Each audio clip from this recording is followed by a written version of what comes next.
قال الله تعالى في كتابه المجيد أعوذ بالله من الشيطان الرجيم وما لكم لا تقاتلون في سبيل الله والمستضعفين من الرجال والنساء والولدان الذين يقولون ربنا أخرجنا من هذه القرية الظالم أهلها واجعل لنا من لدنك وليا واجعل لنا من لدنك نصيرا. وقال تعالى يا أيها الذين آمنوا استعينوا بالصبر والصلاة ولا تقولوا لمن يقتل في سبيل الله أموات بل أحياء ولكن لا تشعرون. ولنبلونكم بشيء من الخوف والجوع ونقص من الأموال والأنفس والثمرات وبشر الصابرين الذين إذا أصابتهم مصيبة قالوا إنا لله وإنا إليه راجعون. محترم سامعین خطبہ جمعہ، قابل احترام بزرگوں، نوجوان دوستوں، پیارے بچوں اور عفت مآب ماں اور بہنوں، آپ لوگ بہت اچھی طرح سے واقف ہیں کہ جس امت کو امت واحدہ کہا گیا تھا، جس امت کو امت مسلمہ کہا گیا تھا، اور جس امت کے بارے میں جسد واحد یا ایک جسم کی تعبیر اور تمثیل دی گئی تھی، اسی امت کا ہم حصہ ہیں. لیکن پچھلے 12 دنوں سے اسی روئے زمین پر، اسی خطے پر ایک قوم ہے جو اسی امت کا حصہ ہے، جس کا تعلق اسی مشن سے ہے، جس نے اسی توحید اور رسالت اور آخرت پر ایمان لانے کا دعویٰ کیا ہے، لیکن اس کے خلاف ایک جارحیت ہے، اس کے خلاف ایک جنگ برپا کر دی گئی ہے، اور اس میں نہ ان میں بچوں کی تمیز کی جا رہی ہے اور نہ ہی بوڑھوں کی، بلکہ اس پوری قوم کو جانور سے تعبیر کر دیا گیا ہے، کیونکہ جس قوم نے ان پر جنگ تھوپی ہے اس قوم کا نام یہود ہے، اور وہ اپنے آپ ہی کو شعب اللہ المختار سمجھتے ہیں، وہ اپنے آپ ہی کو چوزن کمیونٹی سمجھتے ہیں، وہ یہ سمجھتے ہیں کہ اس روئے زمین پہ رہنے کے لیے صرف ہم ہی ہیں اور ہمارے علاوہ جو کوئی ہے وہ جانور ہیں. اسی لیے اس صہیونی ریاست کے حکمرانوں کی زبان سے بھی جو الفاظ نکلتے ہیں اس سے وہی انتہا ملتا ہے کہ ان کے اوپر بلڈوزر چلا دو، ان کے اوپر بم گرا دو، ان کی عمارتوں کو تہس نہس کر دو، اور ان کو زندہ رہنے کا یا اس روئے زمین پہ رہنے کا کوئی حق نہیں ہے. ہم لوگ مختلف ذرائع سے، میڈیا کے ذرائع سے، سوشل میڈیا کے ذرائع سے جو کچھ ہو رہا ہے اس کو ہم اپنی آنکھوں سے دیکھتے ہیں، لیکن ہم اپنے آپ سے اور آپ تمام لوگوں سے سوال کرنا چاہتے ہیں، کیا کبھی بھی ہمارے دلوں میں یہ خیال آیا، کبھی بھی ہمارے ذہنوں میں یہ خیال آیا کہ کیا ہم اس امت کا حصہ ہیں یا اس کا جز ہیں؟ اگر ہم اس امت کا حصہ ہیں تو ہماری مثال تو نبی کریم صلی اللہ علیہ وسلم کے الفاظ میں جسد واحد کی سی ہونی چاہیے کہ اگر جسم کے کسی جز کو، کسی حصے کو اگر تکلیف پہنچتی ہے تو دوسرا جز اور دوسرا حصہ اس تکلیف کو محسوس کرتا ہے، اس درد کو محسوس کرتا ہے. کیا کبھی ایسا ہوا کہ ہمارے گھروں میں، ہمارے اپنے بچوں کے درمیان اس بات پر گفتگو ہوئی کہ کتنی ہی ایسی فیملیز ہیں، کتنی ہی ایسے خاندان ہیں جن کے اوپر ان کے پانی بند کر دیے گئے ہیں، الیکٹریسٹی کی سپلائی بند کر دی گئی ہے، کھانے کی رسد کو روک دیا گیا ہے، اور وہ اس دوران ایک ایسے حصار میں رہ رہے ہیں جسے ہم تاریخ انسانی کا طویل ترین محاصرہ کہہ سکتے ہیں. نبی کریم صلی اللہ علیہ وسلم اور آپ کے اصحاب کا بھی محاصرہ ہوا تھا. شیب ابی طالب نے آپ کو بند کیا گیا تھا، بنو ہاشم اور بنو مطلب کے تمام لوگ اس میں 3 साल तक बंद हुए थे, लेकिन उस दौरान मुतइम बिन अदी, अबू हाजिम अल-बख्तरी और हिशाम बिन अम्र जैसे लोग थे जिन्होंने उस दर्द को महसूस किया था और आगे बढ़ करके दूसरे खानदान वालों के साथ उस मुहासरे को खत्म किया था। लेकिन क्या इस तहजीब याफ्ता दुनिया में, जिसको हम तहजीब याफ्ता दुनिया से ताबीर करते हैं, मुकम्मल 17 साल एक कौम, एक मिल्लत, एक मुहासरे में बंद होती है? ये सिर्फ मुहासरा करने वाले वो नहीं हैं जो उनके मुखालिफ हैं, बल्कि उसमें हमारे भी भाई बंधु शामिल हैं। क्या रफा की सरहद वो मिस्र से नहीं मिलती? क्या गजा का इलाका सिर्फ उसको इसराइल ही ने अपनी फसील बंद दीवारों से बांध रखा है या घेर रखा है? आखिर क्या वजह है कि इस मुहासरे को खत्म करने के लिए क्या वो इंसान नहीं है? क्या उनके बच्चे बच्चे नहीं हैं? क्या वो बूढ़े और बीमार उस इलाज के मुस्तहिक नहीं है जिसके मुस्तहिक हम सब आप लोग हैं? क्या हमने कभी ये आवाज बुलंद की? क्या हमने कभी अपने इस दर्द को दूसरों से बयान करने की कोशिश की? कतई नहीं, क्योंकि हम उस उम्मत के, जिसे उम्मत वाहिदा से ताबीर किया गया था, उसके एहसास को हम अपने दिलों में महसूस नहीं करते हैं। अगर हम ये महसूस करते तो हम जरूर इस आवाज को आज नहीं, जब उनके ऊपर तमाम नाटके बंद कर दिए गए तो उन्होंने अपनी आवाज खुद उठानी चाहिए और उस अंदाज में 17 साल के उस हिसार को खत्म करने की कोशिश की। लेकिन अब ये देखिए कि 12 दिनों से क्या हो रहा है। 12 दिनों से मुतवातिर और मुसलसल और बगैर रुके हुए उनके मकानों पे, उनके हॉस्पिटल्स पे, उनके मसाजिद पे और रफ़ाए आम्मा के तमाम अनासिर हैं, उन पर बमबारी की जा रही है, लगातार बमबारी की जा रही है। आपने 2 दिन पहले देखा होगा कि वो हॉस्पिटल जिसमें सिर्फ औरतें, बच्चे और बूढ़े थे, यानी उनकी अक्सरियत थी, 90% से ज्यादा वो लोग थे, और इसराइल ने, इस सहयोनी रियासत ने, हम उसे ममलकत से ताबीर नहीं कर सकते, हम उसे कोई मुल्क नहीं कह सकते, वो एक गासिब रियासत है।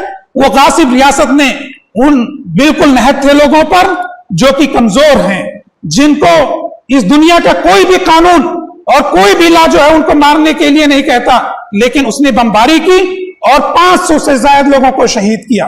वो तो शहीद हैं और कुरान मजीद के अल्फाज में हम उन्हें मुर्दा नहीं कह सकते। वला तक़ूलू लिमन युक़्तलू फी सबीलिल्लाहि अमवात, जो लोग अल्लाह के रास्ते में मारे जाएं और जो लोग अल्लाह के रास्ते में कत्ल किए जाएं, उन्हें मुर्दा हरगिज मत कहो, बल अहिया, बल्कि वो जिंदा हैं, लेकिन वो किस तरह की जिंदगी गुजार रहे हैं उसका हमें शऊर नहीं है। और इस आयत से जो आगे आयत है उसमें फरमाया गया, और बिल्कुल अक्कासी है, गर्चे ये आयत उस दौरान उतरी है जब नबी करीम सल्लल्लाहु अलैहि वसल्लम ने मक्के से मदीने की तरफ हिजरत की थी। जब नबी करीम सल्लल्लाहु अलैहि वसल्लम की वो छोटी सी रियासत मदीने में मजबूती अख्तियार कर रही थी, और यही यहूद और यही यहूदी उस वक्त भी साजिशें करके नबी करीम सल्लल्लाहु अलैहि वसल्लम के खिलाफ कुरैश और उनके हमनवाओं को इकट्ठा कर रहे थे। तो उस वक्त ये कुरान मजीद की आयत नाजिल हुई। गज़वे बदर वाक़ई नहीं हुआ था, लेकिन हालात ऐसे पैदा हो गए थे कि किसी वक्त जंग हो सकती थी। तो ऐसे में अल्लाह रब्बुल इज्जत ने मोमिनीन की ढारस बधाई है, मोमिनीन को वसीला दिया है कि किस तरह से तुम इस्तकामत और अजीमत की राह अख्तियार कर सकते हो, किस तरह से तुम कामयाबी के राह पे गामजन हो सकते हो। और उस वक्त अल्लाह रब्बुल इज्जत ने फरमाया था कि या अय्युहल्लज़ीना आमनू, ऐ लोगो जो ईमान लाए हो, इस्ताईनु बिस्सब्रि वस्सलाह, तुम मदद चाहो नमाज और सब्र से। क्यों? क्योंकि उसके बाद का पूरा मसमंजर पेश किया गया था और उसमें यह फरमाया गया वलनबलुअन्नकुम बिशैइन मिनल खौफि वल जूइ व नक्सिम मिनल अमवाल, और हम तुमको जरूर आजमाएंगे खौफ से, भूख से, माल और जान में कमी से, फलों में कमी से, लेकिन ऐसे में उनके लिए बशारत है जो इस पे इस्तकामत दिखाते हैं, जो सब्र करते हैं। बिरादरान अजीज, गजा, विफा, वेस्ट बैंक फिलिस्तीन के जितने भी इलाके हैं जहां पे फिलिस्तीनी रह रहे हैं, जहां पे उनको महसूर कर दिया गया है, क्या ये आयत उस चीज की तत्मीक नहीं करती? क्या हमारे ये फिलिस्तीनी भाई इस चीज को महसूस नहीं करते कि उन्हें भूख से आजमाया जा रहा है, उनको भूखा रखने की कोशिश की जा रही है और भूखा रख करके मारने की कोशिश की जा रही है। उनको मुसलसल खौफ की नफ्सियात में रखा जा रहा है कि किसी वक्त उनके ऊपर मिसाइल गिराया जा सकता है, और माल और जान की कमी में क्या यह तत्मीक नहीं हो रही है? क्या वो तारीख जो गज़वे बद्र के मौके पे थे वो नहीं दोहराई जा रही है? लेकिन हम सलाम पेश करते हैं उन फिलिस्तीनी भाइयों को जो ऐसे में, जबकि उनके लिए मुख्तलिफ रास्ते हैं, वो भी उस सरजमीन को छोड़ करके कहीं भी हिजरत करके जा सकते थे। यूरोपीय ममालिक भी उनके इस्तकबाल के लिए तैयार थे, इसलिए क्योंकि उन्होंने खुद इस नाजायज रियासत को फिलिस्तीन की सरजमीन में बसाया है।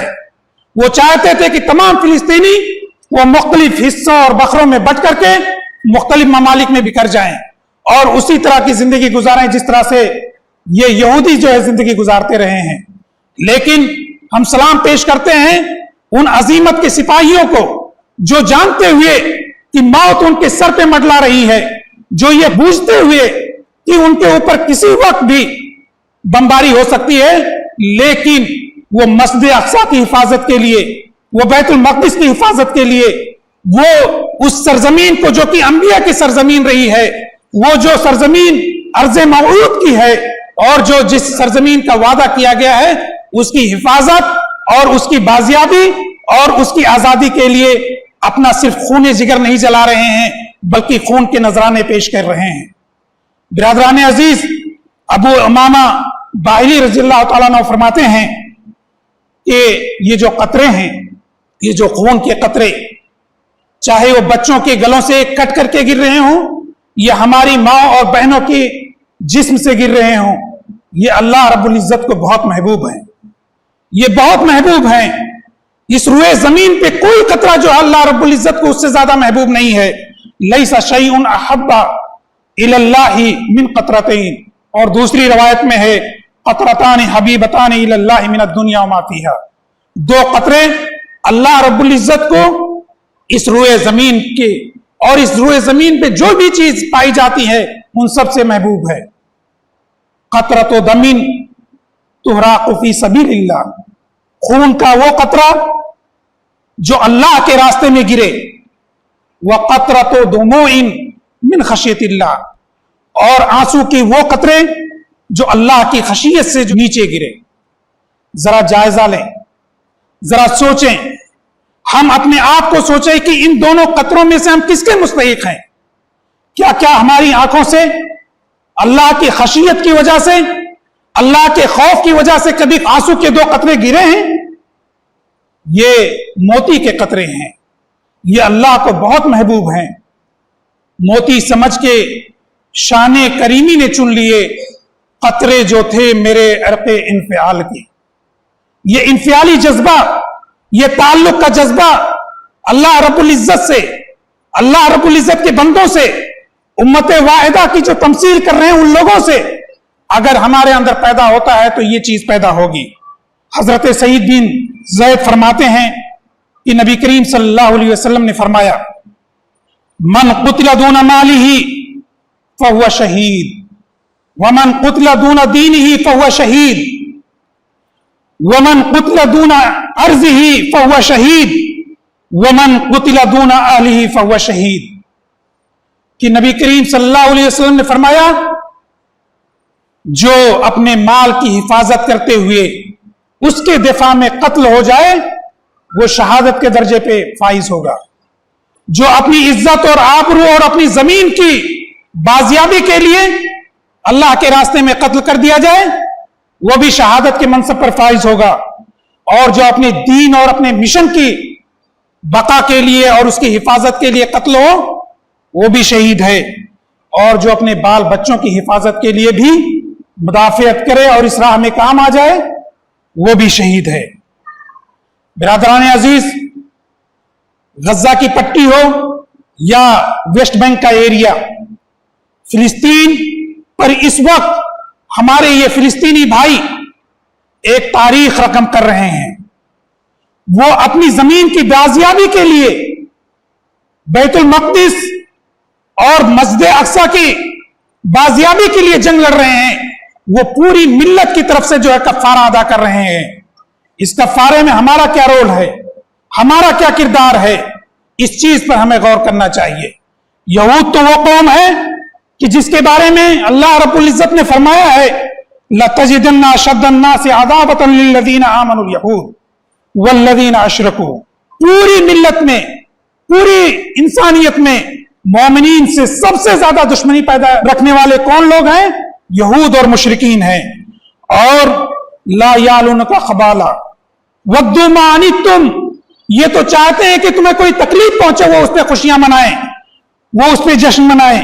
क़द बदतिल बग़दाउ मिन अफ़वाहिम, जो इनके जबानों से निकला है ये, तो इससे इनके ज़ग़ीना, इनका हिक़्द और इनकी जो दुश्मनी है ये तो जग जाहिर हो गई है। लेकिन वमा तुख़फ़ी सुदूरुहुम अकबर, लेकिन जो ये दिलों में छुपाए हुए हैं, अपनी सीनों में छुपाए हुए हैं, इससे बहुत बड़ा है। तब बय्यना लकुमुल आयात, निशानियां हमने तुम्हारे लिए खोल खोल करके रख दी है। इन कुंतुम ताक़िलून, हो सकता है तुम अक्ल के नाखून लो, कुछ सोचने समझने की तरफ बढ़ो। बिरादरान अजीज, गज्जा, गज्जे की पट्टी जो सिर्फ 41 किलोमीटर लंबाई पे मुहित है और बाज़ जगहों पे 12 किलोमीटर और बाज़ जगहों पे 6 किलोमीटर उसकी चौड़ाई है, उसमें कितनी आबादी रहती है आपको मालूम होना चाहिए। छोटी सी आबादी और उसमें 2.5 मिलियन लोग रह रहे हैं। कसाफती लिहाज से दुनिया का सबसे बड़ा शहर है, जो पॉपुलेशन कसाफत के लिहाज से अगर देखा जाए तो सबसे बड़ा है। और ऐसे में क्या इन्हें मालूम नहीं, जो लोग उनकी हिमायत करते हैं, चाहे वो अमेरिका हो या बरतानिया, जिन लोगों ने ला करके इनको यहां पे बसाया है, कि वो किस तरह से हक़ूक़ इंसानी के चैंपियन बने हुए हैं, वो किस तरह से जो है लोगों की हक़ खुर्द-ए-इरादियत और लोगों के बुनियादी हकूक की बात करते हैं। क्या उनको शर्म नहीं आती? किस मुंह से वो मजलिसे अम्न या सिक्योरिटी काउंसिल की मीटिंगों में वीटो पावर करते हैं? क्या उनको शर्म नहीं आती? हम ऐसी सिक्योरिटी काउंसिल पे, हम ऐसे मजलिसे अम्न पे, बल्कि हम ऐसे यूनाइटेड नेशन पे 4 तकबीरात पढ़ते हैं और उसको दफन करने की कोशिश करते हैं। जहां अदल ना हो, जहां इंसाफ ना हो, जहां चेहरे देख करके, कौमें देख करके और जहां लोगों के रंग देख करके फैसले किए जाएं, ऐसी सिक्योरिटी काउंसिल और ऐसे अक़वाम मुत्तहिदा से क्या फायदा? बिरादरान अजीज, ये जो लोग इंसानियत की बुनियाद पर, क्या जो ममालिक हैं और जिन ममालिक ने इन्हें ग्रीन सिग्नल दे रखा है, क्या वो ये समझते हैं कि उनको ऐसे ही छोड़ दिया जाएगा? ठीक है, इस रुए जमीन पर अगर वो ये समझते हैं कि वो कामयाब हैं तो हो सकता है, लेकिन अल्लाह रब्बुल इज्जत ने आखिरत के लिए उनके लिए अज़ाब अलीम तैयार कर रखा है। अक़ूलु मा तस्मऊन वस्तग़फिरुल्लाहल अज़ीम फस्तग़फिरूहु इन्नहु हुवल गफ़ूरुर रहीम।